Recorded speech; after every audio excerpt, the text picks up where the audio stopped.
லயோலால இப்போ ரீசெண்டா நடந்த ஜாப் ஃபேருக்கு அவ்வளோ க்ரௌடு. இப்போ நம்ம மைண்ட்ல ஒரு கொஸ்டின் வருது, நம்ம கண்ட்ரியில ஜாப்ஸ் ஆப்பர்ச்சுனிட்டி கம்மியா இருக்கா இல்ல ஜாப் ரெடி கேண்டிடேட்ஸ் கம்மியா இருக்காங்களா?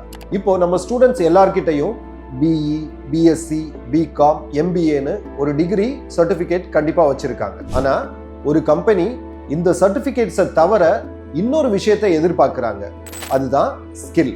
ஒரு விஷயம் ஞாபகம் வச்சுக்கோங்க, சர்டிபிகேட் உங்களுக்கு இன்டர்வியூ ஆப்பர்ச்சுனிட்டியை கொடுக்கும், ஆனா உங்களோட ஸ்கில் தான் உங்களுக்கு ஜாபை வாங்கி கொடுக்கும். அதனால தான் ஸ்பெஷலைசேஷன் கோர்ஸுக்கு எப்பவுமே டிமாண்ட் அதிகம்.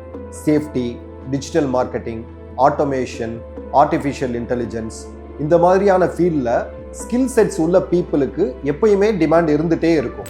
சேஃப்டி ஃபீல்டை எடுத்துக்கோங்க, production, maintenance, oil and gas, construction, pharmaceutical, இந்த மாதிரி எல்லா செக்டர்லையுமே சேஃப்டி ஆஃபீஸரோட ஜாப் வேக்கன்சி எப்பயுமே இருக்கும். இந்த ஜாப் ஃபேர் நமக்கு சொல்லியிருக்கிற பெரிய லெசன் என்ன அப்படின்னா, டிகிரி எல்லார்கிட்டே இருக்கலாம், ஆனால் ஸ்கில் இருந்தால் தான் கூட்டத்தில் இருந்து நீங்கள் தனியாக தெரிவிங்க. ஃபியூச்சரில் காம்படிஷனை பீட் பண்ணுறதுக்கு சர்டிஃபிகேட் மட்டும் போதாது, ஸ்கில் செட்டை டெவலப் பண்ணணும். இந்த சேஃப்டி ஃபீல்டில் என்ட்ராக என்ன செய்யணும் அப்படின்னு தெரிஞ்சுக்கணும் அப்படின்னா சேஃப்டின்னு கமெண்ட் பண்ணுங்க.